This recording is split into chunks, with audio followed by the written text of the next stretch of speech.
Dans le prochain épisode de Demain nous appartient, Aaron fait une découverte inquiétante. Héloïse fait une demande à Bart. Une nouvelle rencontre ravit Victor. Camille doit assumer ses actes. Attention, les paragraphes qui suivent contiennent des spoilers sur l'épisode de Demain nous appartient diffusé mercredi soir sur TF1. Si vous ne voulez rien savoir, ne lisez pas ce qui suit. Mercredi 22 novembre dans Demain nous appartient. Héloïse demande Bart en mariage et après avoir retrouvé Victoire inconsciente chez eux, Aaron lui a fait un massage cardiaque et son cœur est reparti. Elle est à présent à l'hôpital. Aaron donne des nouvelles de son état à George et Amel. Ignorant combien de temps Victoire est restée inconsciente avant qu'il ne la retrouve, Aaron s'inquiète de potentielles séquelles.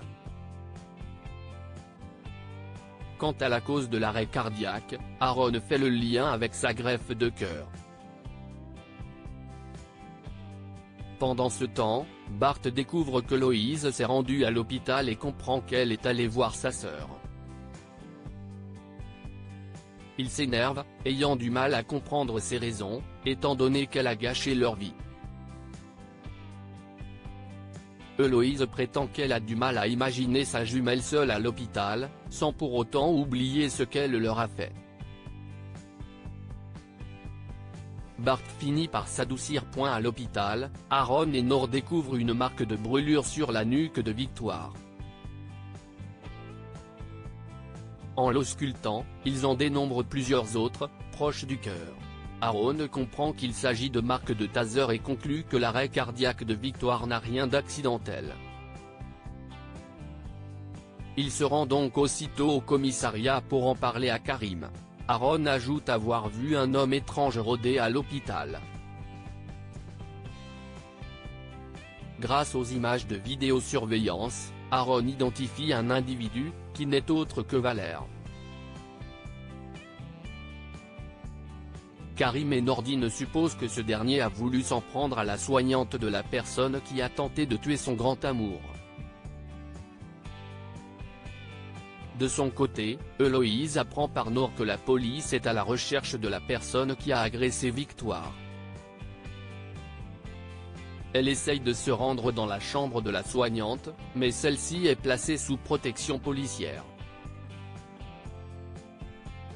Héloïse retourne au chevet de sa sœur, annonçant qu'il ne lui reste plus qu'une seule solution, prendre sa place pour toujours. En parallèle, la police n'a aucune trace de Valère, qui semble avoir quitté son appartement. Roxane confirme que son portable n'a émis aucun signal depuis le week-end. Toutefois, en épluchant ses réseaux sociaux, elle a retrouvé quelqu'un avec qui Valère discutait souvent. Elle va désormais s'atteler à retrouver son identité. Le soir, Héloïse prépare un dîner romantique pour elle et Bart. Elle prétend qu'il lui a ouvert les yeux sur le côté malsain de ses visites à sa sœur, qu'elle compte arrêter. Elle ajoute qu'elle n'a jamais été aussi heureuse et qu'elle veut faire sa vie avec lui. Héloïse demande alors Bart en mariage. Philippine s'intéresse à Victor au lycée, Violette demande à Bastien les cours qu'elle a séchés la veille, ce qu'il accepte. L'adolescente en profite pour le remercier de l'avoir motivé à revoir sa mère car leur après-midi ensemble s'est très bien passé. Pendant ce temps, Damien reproche à Philippine d'avoir laissé Violette sécher les cours.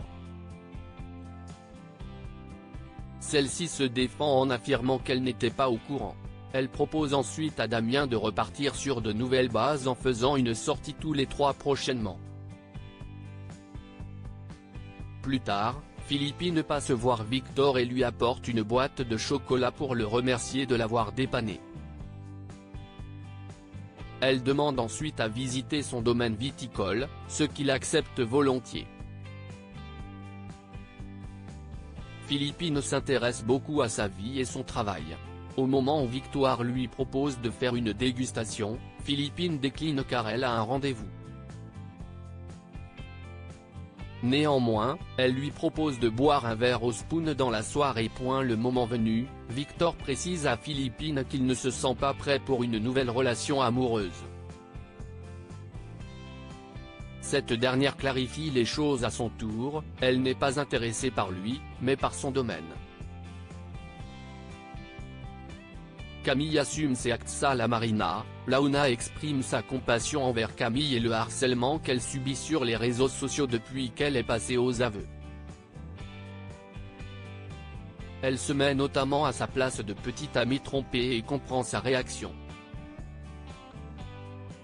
Ce n'est pas du tout le cas de Dorian, qui ne trouve aucune excuse à Camille, d'autant plus qu'elle a laissé porter le chapeau à sa mère. De son côté, Raphaël appréhende le sort de sa fille.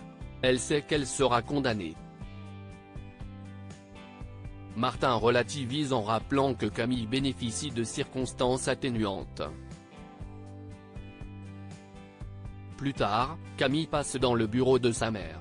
Martin vient la chercher pour qu'elle soit déférée devant le juge. Il conseille au passage à Raphaël de trouver un confrère pour s'occuper du dossier. Avant d'escorter Camille, Martin promet à sa compagne qu'il veillera sur elle.